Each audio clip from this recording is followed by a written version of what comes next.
Okay, I'm back. It's Professor Brennan here. I'm talking to argumentation class, and we're talking about uses of language in argumentation. Let's go straight to that PowerPoint. I know it wants me. Okay, there we go. Boom. Okay. So, language is not static. You've already figured that out. By all of our conversations about language so far, I've made it really clear that context is everything, right? Era is everything. Where you live is everything. How we understand things has a lot to do with the community environment, place that we live in right now, and even in the place that we've grown up and who's influenced us. So when we say language is not static, it's like ever changing. It's kind of, I want to say it's alive in some ways. It's like a living thing, like it evolves, it changes form. What used to be acceptable is not acceptable. Think of the word cool, okay? C-O-O-L. Well, before the 60s, I don't think the word cool was used the same way that it's used now or even then.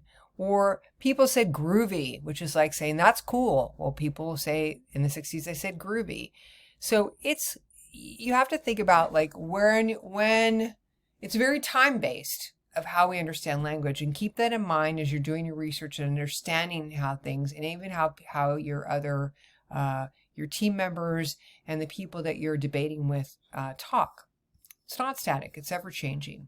Another reason why it's important to define specific terms.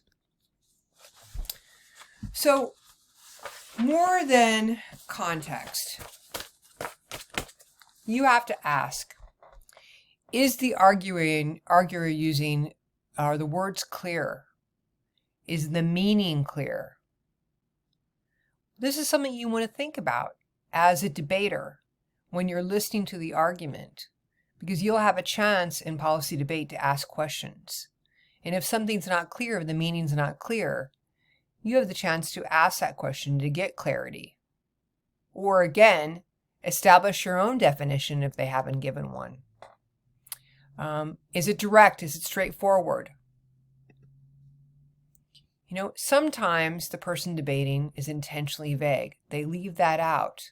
So it leaves them open to having more room, because as soon as you think about that, as soon as you define a perimeter of something, you've defined where you're going to do that work.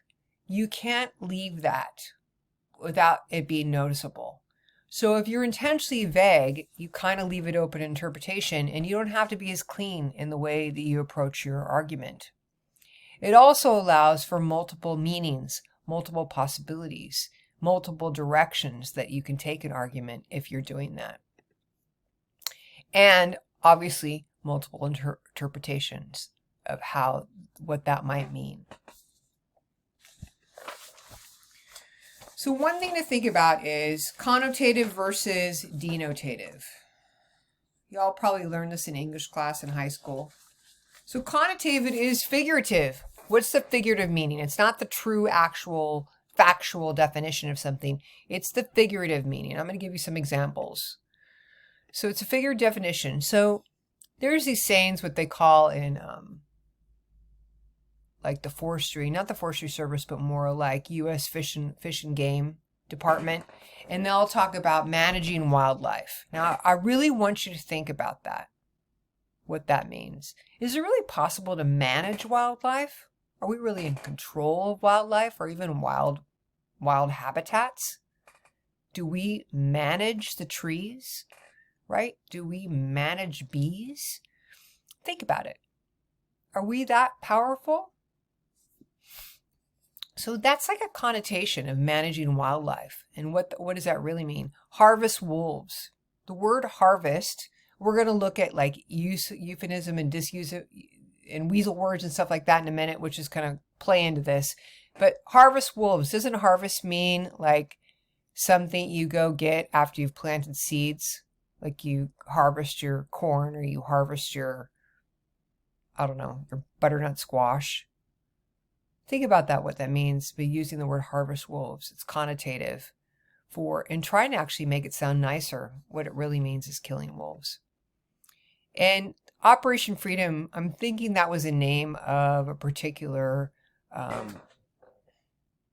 war, like, or a reason for a war, what it was called to get into a war in one of the wars in the Middle East. And it sounds much nicer than, let's go kill some Afghans, right? I mean, terminated pregnancy, instead of saying, and I'm going to give you like the denotative definition. So manage wildlife is control wild populations for the benefit of humans. That's what it really is. That's the literal definition of what they're saying. The little definition of harvest wolves is kill wolves for sport or money. We don't eat wolves. There's no other reason to kill them. It's sport or money, also known as trophy hunting. And then Operation Freedom, we're going to war. But it sure sounds nicer if we say Operation Freedom, right? It sounds like we're like freedom fighters. The book talks about that. Freedom fighters is another word for guerrilla. Guerrilla warfare. It's not as nice sounding. And terminated pregnancy and aborting the beginnings of human life. I had to like really think about that one, because it's the beginnings of a human life. A lot of times in abortion, the baby's not even formed enough to like live on its own. So you couldn't really say aborting a baby because it's not a baby yet. But it is definitely the cells in the beginnings of a human life. And might even say killing the beginnings of a human life instead of terminating a pregnancy. Yeah, that's like the denotative versus the connotative. And when you think about that in argument, what does it do if you were to use the denotative definition versus the connotative? And how are you able then to, if you point that out? And why do they use connotative? They want to make it sound like nicer than it is. Like when we're talking about euphemisms. They want to make it sound nicer than it is, but it's not. Okay. So types of language that mislead. So euphemism is that attempt to change something. I'm going to have to turn on my light here. To change something to make it sound nicer than it really is. So oftentimes if you're in company, like we don't say, if we don't know someone, we say, where's the restroom, or where's the ladies' room? We don't say, I got to go take a poop, or I got to go take a pee, or, we say things, they're euphemisms for we have to go to the bathroom, right? Or and even going to the bathroom, we never go to the bathroom. We go there, but we do something in there, right? So those are euphemisms. So a dysphemism, it's hard for me to say that, is actually the opposite of that, where you actually tone down something that's positive by calling it something else.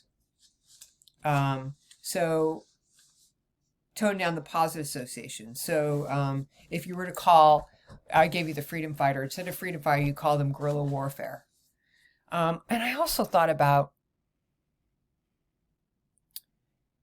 what they do, it's to play on the negative, is that they do that with environmental activists. They'll start calling them eco-terrorists. Okay, so a lot of environmental activists aren't, trying to burn up SUV farms or SUV, whatever, car places where they have a lot of SUVs, aren't trying to do that. But some activists, they're treated that they're eco-terrorists, like they're against the state. So trying to take something, when they're trying to defend actually a place where we all live, and make it into a negative. Okay, hyperbole. What is a hyperbole? It's like an extreme exaggeration. That's pretty easy to point out. When you can hear like politicians or people arguing in there, you can tell that they're extremely exaggerating when they say there's $1 zillion or $1 million this, or the worst, or the absolute worst, or the sickest, or when they're doing that, that's hyperbole, like making everything exaggerated. And all that exaggeration is to arouse emotion, which can lead you, distract you from what the facts are. Weasel words. So weasel words too, they actually are kind of using words to be kind of vague, trying to suggest something to something when it's really not. So when you say probably or potentially or possibly or virtually, you're not really saying anything. You're just like adding this thing that says something is possible to happen, but you're not claiming that it is happening, but it's making it sound like it's happening. It's virtually, the book talks about it's virtually maintenance free. Well, what does that mean? Virtually maintenance free. You mean it's partly maintenance free? It's sometimes maintenance free? Like, that's what weasel words are, the way they're trying to mislead you from the real argument. This is my favorite because I think it's so easy to understand. God and devil terms. Literally don't mean God and devil. Don't take it in the connotative way. It means terms that make us think something is really good, is good or bad. Terms that are used that we associate with something that's bad and negative. Like, let's go back to wolves. Wolves have been associated with something bad. Like, wolves get associated with, think about wolves in all the fairy tales, Little Red Riding Hood. They're all put in, like, they're man-eaters, or they're in terms that people are going to be afraid of, or they're going to be negative. They're put in those negative terms. And then God terms mean is like putting something in such good terms where you see them only as pure and positive and great. Again, all misleading, not talking about facts. So keep that in mind as you're doing your research and getting ready for your debate, how you're using language, because these do mislead. All right, let's see where we're at. So we have a few more things, and then let's go to the next one. I think we're going to be able to finish this out. So concrete versus abstract. This should be pretty clear to you by now, right? Less open, concrete. If you're concrete with your language, you're less open to interpretation, okay? If you're vague, abstract equals vague, then that means everything's open to interpretation, and you're going to have less control over the conversation if you're vague. So I am really, really trying to encourage you and support you to be as specific as you can in your language, as concrete in your language. So not only are you totally understood, but so you have control over where the conversation goes. The more specific you are, the more concrete in your language, the better you have control over the debate. And having control over where the debate goes is part of the strategy in winning a debate. And finally, concrete words have less means for interpretation, more likely to be interpreted as you intend. This means you need to be specific about your wording and phrasing. And then when I say, like I like to say, the moral of the story is this. Use your words wisely. Use your words wisely. Think about it before you're going to say it. Be choosy about how you communicate. Be concise. Don't waste our time on unnecessary language. Be concise. This is what debate teaches you, is learning how to be concise. Know what you're doing. Know why you are using the word you choose. Know why you chose that phrase. Know what those words mean to you. Define them in your argument if that makes your argument stronger. Define it. Say exactly what it means, how you're going to use that word, how you're going to use that language. Knowing what your words mean and how they can be interpreted is power. And debaters debate to win. They don't do it just to debate. They debate to win. So that's it for me for now, and I will see you later. You have a great night. Take care of yourselves.